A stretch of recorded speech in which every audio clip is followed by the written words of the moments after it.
Morning students, I am Priyanka, Maths Department, JPS Academy. Students, in last lecture we had started our chapter number 9, lines and angles, and today we will do the next topic, that is pairs of angles. Pair of angles. First one is adjacent angles. Firstly we will discuss what are the adjacent angles.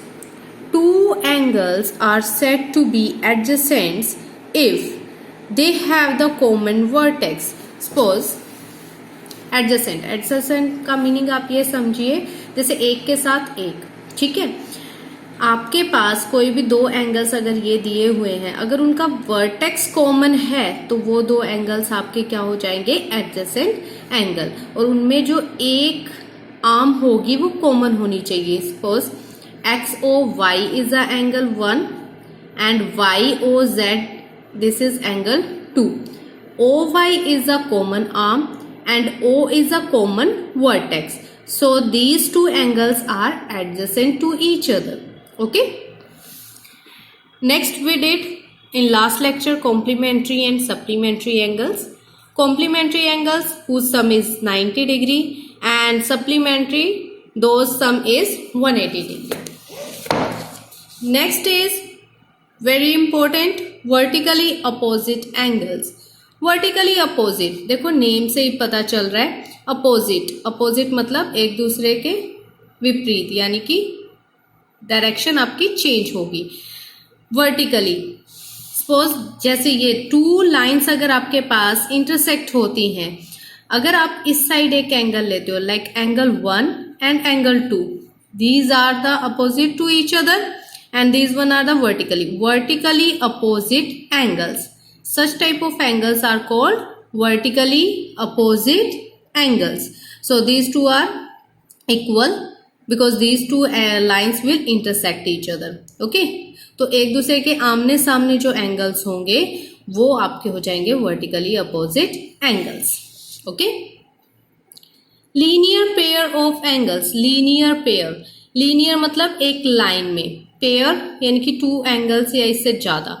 तो आपके angles linear pairs कब बनेंगे, जब आपकी एक straight line के parts बने हों। सपोज यहाँ पे AOB एक स्ट्रेट लाइन है और यहाँ से एक आर्म हमने निकाल दी, so these two angles will be linear pair.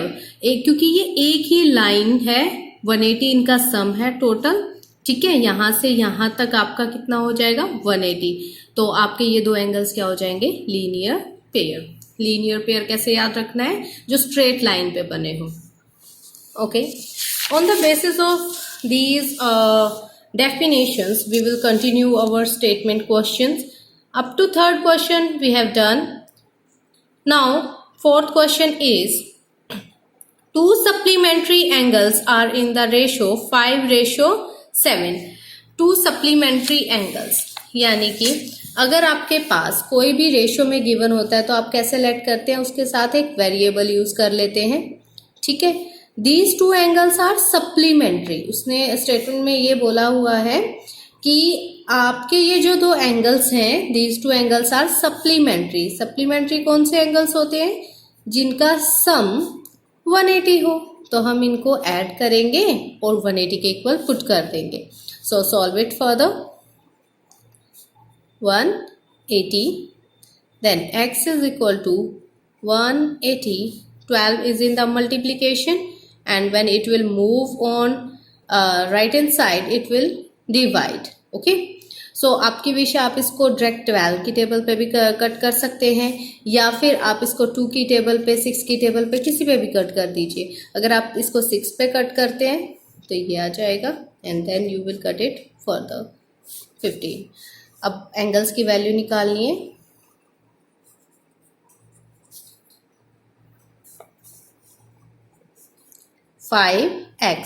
X की वैल्यू हमें पता चल गई, एक्स की वैल्यू कितनी है, 15 है, तो ये आ जाएगा 75 डिग्री। दूसरा क्या है, 7x, sorry 15 105। So these two angles are supplementary to each other and their ratio is 5:7. Next question is question number 5th.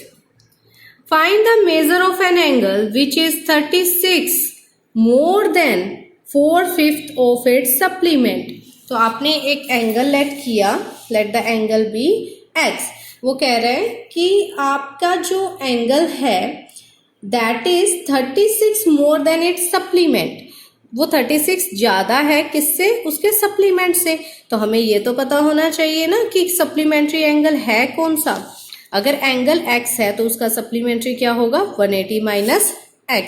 Now according to question the angle is 36 more than 4/5 4/5 of supplementary and 36 more. 36 more का मतलब उसमें 36 आप add कर दोगे. ठीक है, अब इस इक्वेशन को हमें सॉल्व करना है. Solve it. Firstly we will open the bracket by doing the multiplication with 4/5 minus 4/5x. You know why here is 4/5x? Because whenever any number is written outside the bracket, it will multiply with all the terms written in the bracket. Okay, then we will simplify this. Cut करेंगे.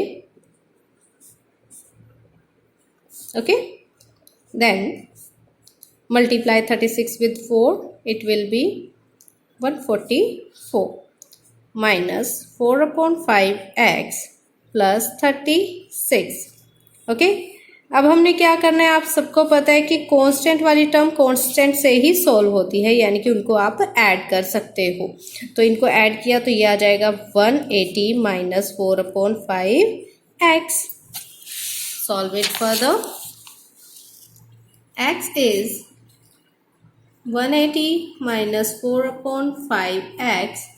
Move here. X plus 4/5x is equal to 180. Take the LCM because this one is given in the fraction. So 5x plus 4x. Because if nothing is here in the denominator, then you can put 1. 1 से 5 को divide किया तो 5 आएगा. 5 को x से multiply करेंगे 5x आएगा. Okay, 180 9x upon 5 that is equal to 180 and x will be 5 इधर डिवीजन में है तो इधर आके मल्टीप्लिकेशन में हो जाएगा और 9 मल्टीप्लाई में है तो इधर आके डिवीजन में हो जाएगा. तो आपका ये आ जाएगा 100. ओके, x की वैल्यू आ गई आपके पास 100. So it's supplementary.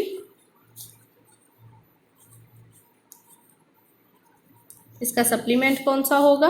180 minus x. x का वैल्यू हमें पता चल गया अभी 100. So when you will subtract them it will be 80 degree. Okay, so like this you have to do these questions. Next question है आपके पास, if the angles 4x plus 4 and 6x minus 4 are supplementary. वो कह रहे हैं कि ये दो एंगल्स आपके पास सप्लीमेंट्री हैं. Then find the value of x. तो आपको x का वैल्यू फाइंड आउट करना है. तो हमें क्या करना पड़ेगा? हम चेक करेंगे कि क्या गिवन है. सप्लीमेंट्री. सप्लीमेंट्री का मतलब होता है कि इन दोनों का सम हमारा क्या होना चाहिए? 180 होना चाहिए. तो आप एग्जैक्टली करेंगे क्या? 6 क्वेश्चन में 4x प्लस 4 ऐड करेंगे किसमें? 6x minus 4 that is equal to 180. This question you will solve it yourself. I just explain you the statement how to do this. Okay, try it yourself.